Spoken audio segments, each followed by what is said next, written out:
And the owner was having trouble getting him to soften his face and round up and collect. And that's what I've been working on. I'll put a picture of this bit that I have on him. This is a bit that I normally use with horses that are kind of heavy on my hands.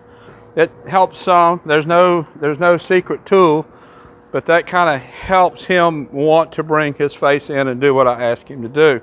I've also ridden him with a leverage bit and a German martingale.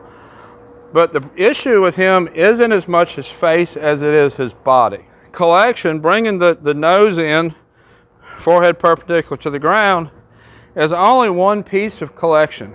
And people get stuck looking at that piece and not working the whole body. And his issue, he would bring his face in, but he really wasn't rounding his back and getting his hips underneath him to collect correctly. Collection is a term used when a horse rounds his back, engages his back in, lifts his shoulders, and uses their body correctly. That's what collection is if you are not familiar. I've done a video specifically on collection. But what his issue was some with the face, but not particularly the face. It was mostly the body. So that's what I've been working with, and I'm going to show you how I've been working him to get him to lift up his body. So the first step to that is I want to start with some leg yields. I want to lift his shoulder, move his shoulder over, move the shoulder. I'm timing the push with my spur as that left front foot is coming up off the ground to lift the shoulder. The shoulder has to lift to put the foot over here. When I'm doing that, I'm building up this muscle right here, his shoulder and then behind the shoulder to lift that up. So I'll work the other side, time my push when he picks his leg up, get past the mounting block, push, push, push. I'm pushing with my right leg, and see I have contact with my right rein at the same time, getting him into a little bit of a counter bend. How much counter bend doesn't matter as much as the shoulder lifting. When I'm first starting a horse on this, I will get more counter bend to make sure that I'm breaking the two maneuvers apart, that I'm actually getting the shoulder move because I'm asking the shoulder to move, not because they're moving off of the reins. It's important that they do this off of the leg because of what this cue builds into to get collection. So the second part of that, once I get the shoulder, the second part is the hip. I need the hip to engage underneath. So to accomplish that, I'm going to bend the nose and the hip the same direction. So I'll tip the nose to the right, take my left leg, push it back, and ask his hip to go over. This is one of the part he's been struggling with the most, because he wants to make that hip cue a lope departure cue. There we go. He wants to make that a lope departure cue. He really don't know how to push his hip over, which means he really don't need to know how to push his hip under. That has been really the holding block, the hole in his training that has held back his collection. So let's do that again. Right rein, left leg in the hip. Push the hip. Don't let him lope. I'm not going to take my leg off there we go, while I'm slowing him down. Going faster is not the correct answer. I can ask for collection at a walk, I can ask for collection trot, I can ask for collection to lope. Putting my legs on to ask for collection does not mean go faster. He'll go faster when I give him a cue to go faster. Cluck, ride faster with my seat, engage the other side to go faster. There's several different ways you can tell your horse to go faster. Engaging the hip is not one. When you're asking for a lead, there we go. When you're asking for a lead on your horse, you're going to put your leg back, you're going to push the hip over. So it's basically that cue, I'm asking him for the left lead here. He should not lope that left lead until I give him the lope cue. If that horse lopes off immediately when you put that leg on, his hip hasn't shifted over yet. There's no guarantee you're going to get the lead that you actually want. This horse has been real good with his leads. He's taken that leg cue. He knows right leg back means lope left lead, but he's really not shifting the hip over like he needs to. One of the things that goes along with when you're teaching the horse to shift their hip over is if you slow down the forward movement a little bit, I can get more lateral movement. So I'm making contact with his face, slowing down forward a little bit so that I can get the hip to go over more. That is real critical later when we go into flying lead changes, that I do not get a speed up when I put that leg cue on, because then I'm going to get that big rush through the lead change, get that big surge that you see some horses do. I don't want him to surge into that lead change. I want him to shift his body over, change his frame, change his bend to change leads. So this is all part of that training. The collection, shifting the hip, builds to loping off in the correct lead. It builds to collection. It builds to lead changes. Let's ask for a trot and see what we get at the trot.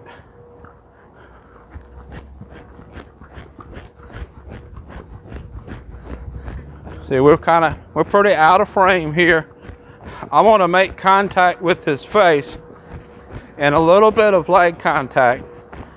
Left rein, left leg. See if I can get him rounded a little better. I'm not going to do it with my hands. I'm going to do it with my legs. Left leg. Just bring the shoulder over. You'll see that the indicator is his head coming in. But if you really watch his stride underneath in his roundness in the back, that's really the indicator. He'll bring his chin in, bring his nose in, and not really collect. A lot of people assume that as soon as the horse's nose comes in, or because the nose comes in, the horse is collected. That's not true. Collection involves the whole horse. You can probably see that in some frames, sometimes he's more bouncy than others. Sometimes he's pretty smooth. Sometimes he's pretty bouncy. Typically, when a horse gets strung out, a quarter horse especially, they're going to get more bouncy. As they get more rounded, they get more smooth. The back end is engaging more. The problem you run into with the horse that's not collected, not engaging the back end, the front end is doing the pulling, the back end is not pushing. Because the back end is not pushing, transitions become pretty poor. A horse needs to push with the back end to transition up, needs to push with the back end to transition down. Hip needs to be engaged for downward transitions. So you end up, when the horse is not engaging good in the back end in your transitions, you end up with a horse that kind of pops his head up when he's transitioning. If your horse is popping his head up, the head is not the issue. The problem is the hip, because the hip isn't engaged lifting the shoulder. They're popping the head up in order to pull themselves into the transition with the front end.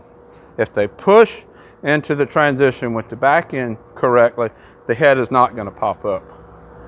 So let's go back into a trot. Let's see what kind of transition we get. Before I transition, I want to gather my reins up, squeeze a little bit with my spurs, lift his back. I'm squeezing with both spurs. Now practice left shoulder, right shoulder. See, his head is rounding and coming in every time I squeeze. Now let's ask for a transition. Not too bad. Had to come up a little bit, but not too bad.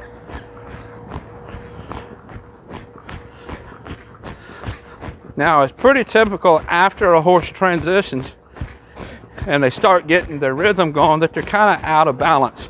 It takes a pretty strong, balanced horse to transition and stay balanced through the transition and have those first few trot strides balanced and engaged and bridled up, collected up. So what you want to do is after the horse transitions, you want to round him up, pick his back up, and you can see his gait's changing constantly depending on what his body's doing. He hasn't developed the muscle. He hasn't developed the muscle, especially in the back end. That's where we're doing a lot of work. He hasn't developed a lot of muscle to hold that roundness. When he has that muscle to hold the roundness, his gait is going to be a whole lot more fluent, a whole lot more consistent. Let's work his hip a little bit more. Again, he needs to not speed up, not try to speed up when I put leg on. So I'll take a hold of the right rein, left leg back. That was very nice. I did a video just the other day talking about how engaging the hip creates better stops. It's the exact same thing. All a stop is a downward transition. To downward transition, you need the hip engage so that the horse transitions downward on his back end. Push the hip over again. There we go. Nice. I get a little bit of tip to the right. He actually pushed the hip over without very much rein contact at all. Then after he pushed the hip, I made a little bit of contact with the rein. Basically, I'm working a haunches in and haunches out is really what I'm doing here. I was just a haunches out. Now let's work a haunches in.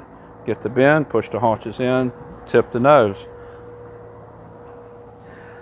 When I'm training reining horses, when I'm training any horse, you're always going to challenge something harder, challenge the next maneuver, challenge a better quality maneuver. When it falls apart or it's not very good quality, you go back, reinforce what you have. Then you go back and challenge that horse to be better again. I don't know a whole bunch of dressage riders. I know a few, mostly lower level dressage. And what I've noticed with most of them is that they get kind of caught up in working tests. And they do the maneuvers in that test. If their horse is a intro level horse, they're working intro level maneuvers. If they're first level, they're working first level maneuvers. I don't see many of them really challenging the next maneuvers. It's different between reining and dressage because the beginner reiners do the same maneuvers as the highest level reiners. Where in dressage, as the rider moves up through tests, they're introduced to more advanced maneuvers. And it makes sense. I mean, dressage is training, so you're training the horse to get better. But a lot of riders haven't really grasped the concept of you need to challenge that next level. And I know some dressage instructors that kind of frown on that because they want a maneuver perfect before they challenge up to that next maneuver. I can see some basis in that, but if you wait for a maneuver to be perfect before you challenge the next maneuver, you're never going to challenge the next maneuver because the lower level doesn't get perfect. When you challenge up maneuvers like I'm talking about, after you start that, you realize, wow, I started working, asking him for a little bit higher level, and when I did, this lower level just fell in place like it was nothing. So that's, to me, it's real important that I challenge these upper levels. So basically, what I'm doing, haunches in, haunches out, travers and renvers is, I believe, a second or third level maneuver, not positive. even though he might show intro, I'm challenging that higher level maneuver. I need to be working towards that. One day, he might get good at that third level, and he might show that third level successfully. But I'm not going to wait until we show intro and first level successfully before we start training second level. It's my thought process coming from a background of training reining horses. Reining horses, when a beginner rider that's going to show the same exact pattern as the highest level open rider. You're categorized different, where in dressage, they place you according to the level of horse. In reining, they group you according to amount of earnings that the rider or the horse has won. There's a little bit different concept between the two. I actually think that a combination of both is really good. I'm not all behind one or all behind the other. I think that a little bit of both is good. You need to be learning how to challenge yourself, challenge your horse, ride a little bit better. Let's ask for haunches out, right leg. There we go, not bad. As we do that, you notice he didn't speed up that time. He even slowed down a little bit on his own. As we do that, his hip's going to get better. Pushing his hip's going to get better. The muscles in his hip's going to get better. And all the pieces are going to come together better. So if you have any questions about all this that I've talked about, kind of comparing dressage and reining and maneuvers, they're kind of like similar but different. They're English and Western versions of training a horse, basically. If you have any questions, put them in the comments. If you're a dressage rider, tell me about it. I know I have quite a few dressage riders that follow me, even though I've trained Western horses. I might surprise you one day and have an English saddle on this horse. This is Rhett. I'll put a link up here to the other videos that I've done with him. Until next time, thank you for watching.